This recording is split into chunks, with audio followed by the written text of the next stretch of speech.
எனக்கு மோதகம் தாருங்கள் தாயே. மகனே, சற்று நேரம் காத்திரு, நான் உனக்கு நிச்சயமாக அளிப்பேன். எனக்கு மிகவும் பசிக்கின்றது, தாருங்கள் தாயே.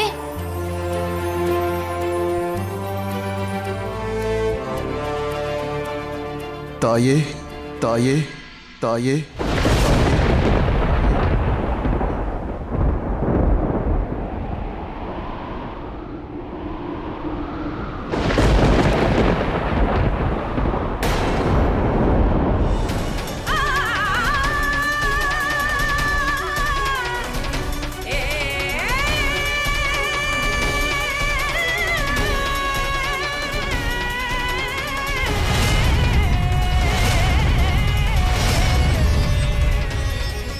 மகாதேவா, தாங்கள் மௌனமாக இருந்தாலும் நான் இந்த மாபெரும் அழிவை தடுப்பதற்கு முழு முயற்சி செய்வேன்.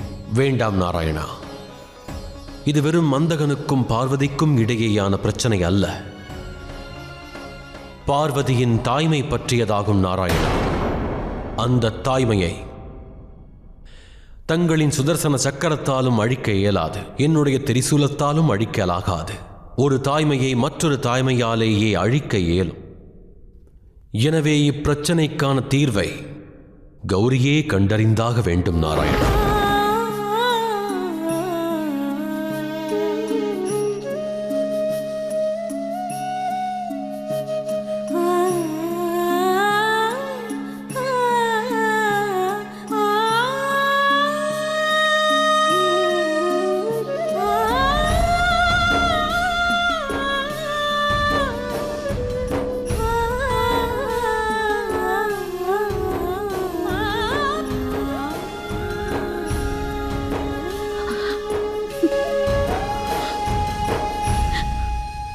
அந்தகா, வேண்டாம் தாயே, வேண்டாம். இத்தனை வருடங்களுக்கு பிறகு தங்களை நான் என் முன்னால் கண்ட பிறகு நான் எவ்வளவு மகிழ்ச்சியாக உள்ளேனோ அதே அளவு அவ்வளவு கோபமாகவும் உள்ளேன் தாயே. தங்களை இங்கு கண்டதும் சில பழைய காயங்கள் நினைவுக்கு வந்துவிட்டது தாயே. நேரம் வந்துவிட்டது அந்தகா. உன்னை அசுர குருவிடம் பயிற்சிக்காக அனுப்பப் போகிறேன். என் தாயை விட்டு நான் எங்கும் செல்ல போவதில்லை. உன்னை உஷானா முனிவரிடம் அனுப்பும் முடிவானது என்னுடையதாகும். தங்களுடன் தங்களின் மொத்த குடும்பமும் இருந்ததால் தங்களால் மிக எளிதாக என்னை மறந்துவிட முடிந்தது.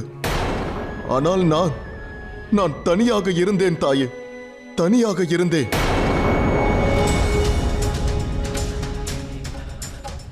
அந்த நாள் இன்றும் அந்த நினைவுகள் என்னுடைய மனதில் உயிர்ப்புடன் உள்ளது தாயே. தாங்கள் தங்களிடமிருந்து எப்படி என்னை பிரித்தீர்கள் என்பது நினைவில் உள்ளது.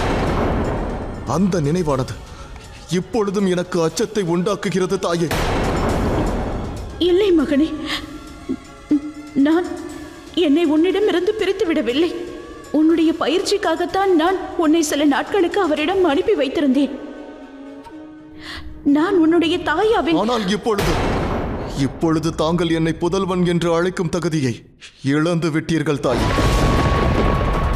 தாயே,